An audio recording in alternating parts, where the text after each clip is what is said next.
आंध्र प्रदेश के विशाखापट्टनम में स्थित Vishakha refinery Hindustan petroleum corporation limited की एक महत्वपूर्ण तेल रिफाइनरी है। देश की पहली ईस्ट कोस्ट ऑयल रिफाइनरी देश की ऊर्जा सुरक्षा में महत्वपूर्ण भूमिका निभाती है और विभिन्न प्रकार के पेट्रोलियम उत्पादों का उत्पादन भी करती है। विशाखा रिफाइनरी का आधुनिकीकरण किया गया है, जिससे रिफाइनरी की कच्चे तेल की प्रोसेस करने की क्षमता अब 15 मिलियन टन प्रति वर्ष हो गई है। भारत की ऊर्जा आत्मनिर्भरता को और भी मजबूती प्रदान करते विशाखा रिफाइनरी का अगला लक्ष्य 20 मिलियन टन की ओर है। देखिए विशाखापट्टनम से हमारे वरिष्ठ सहयोगी अमरेंद्र गुप्ता की ये खास रिपोर्ट।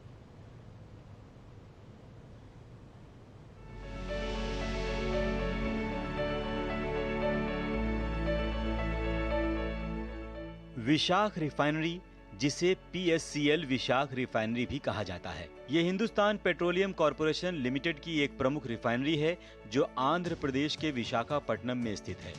ये रिफाइनरी देश की ऊर्जा सुरक्षा में महत्वपूर्ण भूमिका निभाती है और इसकी बढ़ती क्षमता इसे देश की ताकत बनाती है।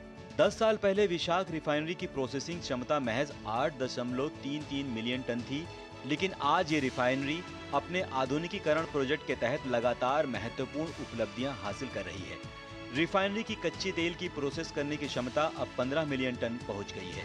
यह एक नई crude unit, hydrogen plants, sulphur recovery units और vacuum gas oil hydro cracker को जोड़ने के जरिए संभव हुआ। रिफाइनरी के कार्यकारी निदेशक ने डीडी न्यूज को बताया कि उनका लक्ष्य अगले 5 से 6 वर्षों में इसे 20 मिलियन टन पहुंचाने का है। हम लोगों ने पिछले 10 साल में इस रिफाइनरी में इतने सारे नए प्रोजेक्ट्स कमीशन किए हैं। नया क्रूड यूनिट कमीशन किया है, नया हाइड्रो क्रैकर कमीशन किया है, हम लोगों ने कैप्टिव पावर प्लांट कमीशन किया है, hydrogen and sulphur recovery unit commission किया है। ये सब हमारे देश के आत्मनिर्भर भारत का जो हमारा सपना है उसकी तरफ हम लोगों ने मेजर काम किया है। ऑलमोस्ट 30,000 करोड़ रुपए खर्च करके ये सब प्रोजेक्ट लगाया है।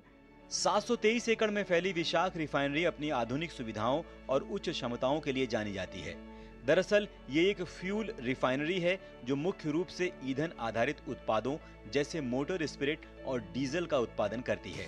हम जो यहाँ पे मैन्युफैक्चरिंग कर रहे हैं वो आपकी पेट्रोल की ही है, पर उसमें पहले हम उससे इम्प्योरिटी निकालते हैं तो ताकि वो BS6 के लायक बन सके। को जो पेट्रोल हमारा हिंदुस्तान पेट्रोलियम का पेट्रोल आप यूज़ करते हैं उसके लिए हम यहाँ पे उसके ऑक्टेन को बढ़ाते हैं। तो वो प्रोसेस जो यहाँ कर रहे हैं वो रिफॉर्मिंग कहा जाता है। वो कुछ सेट ऑफ केमिकल रिएक्शंस होते हैं जिससे आपका फ्यूल का जो ऑक्टेन नंबर है वो बहुत अच्छा होता है।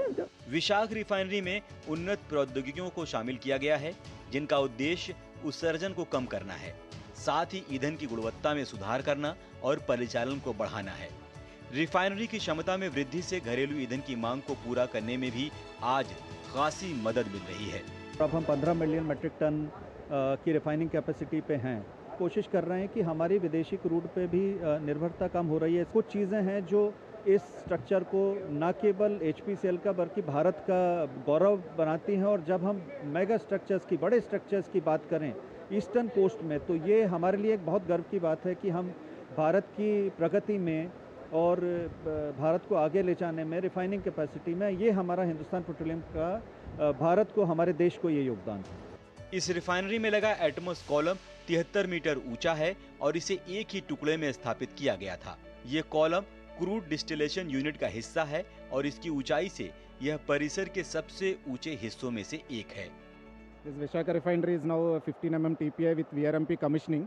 So very complex units have come in the refinery, which we have recently commissioned, like CD4, which you are standing on the top. This is atmospheric column, which is at a 76 meters height, and from this you can see the entire refinery bird's eye view. So now we have commissioned all the units of VRMP, and RUF is very close to commissioning. बहरहाल HPCL के Vishakh refinery में लगातार हो रहे आधुनिकीकरण से न केवल उत्पादन क्षमता में बढ़ोतरी हो रही है, बल्कि भारत की ऊर्जा आत्मनिर्भरता को भी खासी मजबूती मिल रही है। कुल मिलाकर ये रिफाइनरी भारत सरकार की एक रणनीतिक परियोजना का हिस्सा है, जिसका उद्देश्य देश की ऊर्जा आत्मनिर्भरता को मजबूत करना है। अमरेंद्र गुप्ता की रिपोर्ट, DD न्यूज, विशाखापट्टनम।